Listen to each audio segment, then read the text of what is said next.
exercise of our chapter, The Toy Box. We have done with the reading, question answers, word sentences, and working with words. And today we are going to do activity C, that is learning about language.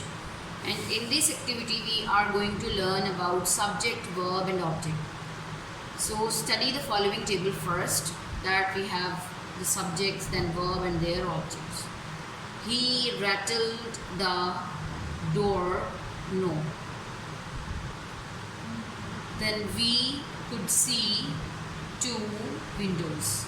So the subjects are in a separate column, then verbs are in a separate column, and objects are also separate. In each sentence in the table, the subject is doing something. The verb tells us what the action is. The objects are all direct objects. They directly receive the action performed by the subject. So here you have the question. In your notebook, make a table and write in the subject, verb and object of the sentence below. You may leave out the words that do not form part of the subject or the object. Like, a cat has entered the room. A cat is the subject, then has entered is the verb, and the room is the object. So here you have 5 sentences like the packers pack all the boxes.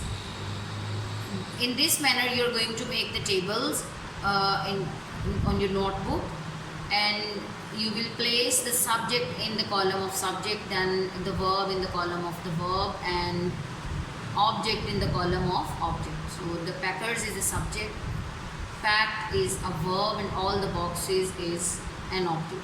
So you can solve these, you can separate these sentences on your own in your notebooks while making the table. The second question that we have here is find the verb and the object in the following sentence. So first sentence is Matilda scolded her brother. So scolded is a verb and her brother is an object. Like the woman wanted medicine. Wanted is a verb and medicine is an object. You can read and recognize the verb and object from the following sentences on your own.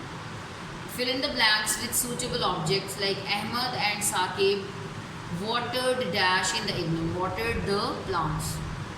Next one is the bees collected dash from the flowers. Nectar. So the bees collected nectar from the flowers.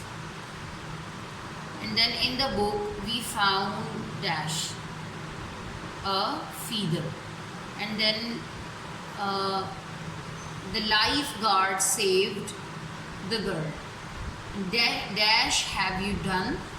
What have you done?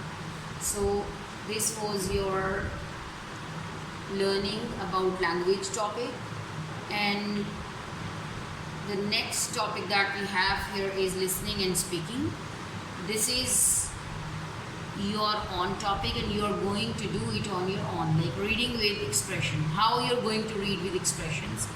A sentence in English always begins with a capital letter. A sentence ends with a full stop, a question mark or an exclamation mark. The comma breaks up a sentence into parts. The comma shows us when to pause briefly. Our voice does not change when we arrive at a comma. At a full stop, we let our voice fall. So these are the instructions that we consider while reading. So choose any paragraph from the story with commas and read it aloud. Remember to pause briefly at the commas.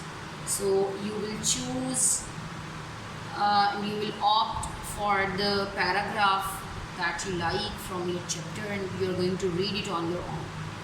And the next activity is your composition. Have you ever been really afraid? Describe an incident or journey or occasion during which you were afraid. How was the fear caused?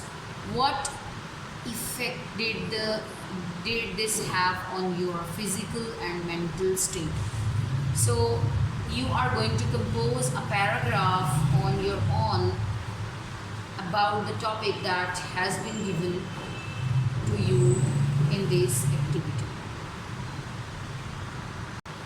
So we are going to do some of the activities from your workbook also regarding the toy box. The first activity is verbs and objects. We have already done about verbs, subjects and objects. So examine these two sentences.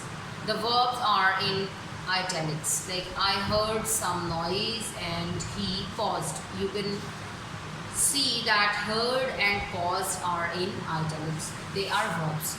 So the first sentence would not make sense without the word some noises. We have to know what was heard. The verb heard needs an object to complete the sentence. The second sentence makes sense. The action is being performed by the subject he. The action does not pass over from the subject to an object. In the first sentence, the verb needs an object. In the second sentence, the verb does not need an object. So you see, there are different kinds of verb. You will learn more about these verbs later on. So the second question that we have here is underline the verbs in the following. Which verbs need an object to complete the sentence? If there is an object, write it in the space.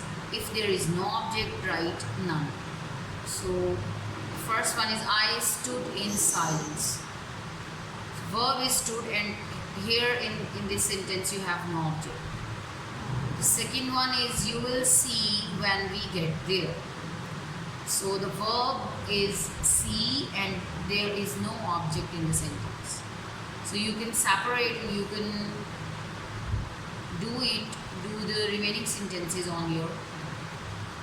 So the second activity that we have here is change the following statements in the way shown in the example. So here we have the example. The rubbish from the side of the house was removed by us. And how the sentence has been changed. We removed the rubbish from the side of the sentence. So how we are going to change the position, change the statement of the sentence. Like this given statement in the example is in passive form and they have changed it into active form. So the first sentence that we have here is I heard a feeble cry, and the sentence is in active form and we are going to change it in passive. A feeble cry was heard by me. Then I found Matilda in the bedroom. Matilda was found in the bedroom by me. So you can read the following sentences on your own. The last activity is dictionary work. Find these words in a dictionary and write a short definition of each. Like floorboards. What are the floorboards? Long planks that are used to make a floor. And doorknob. What is a doorknob? A handle on the door that is turned to release a latch. So this was your task today. I hope that all of you have understood all the things. See you in another class. Till then, take care. Allah Hafiz.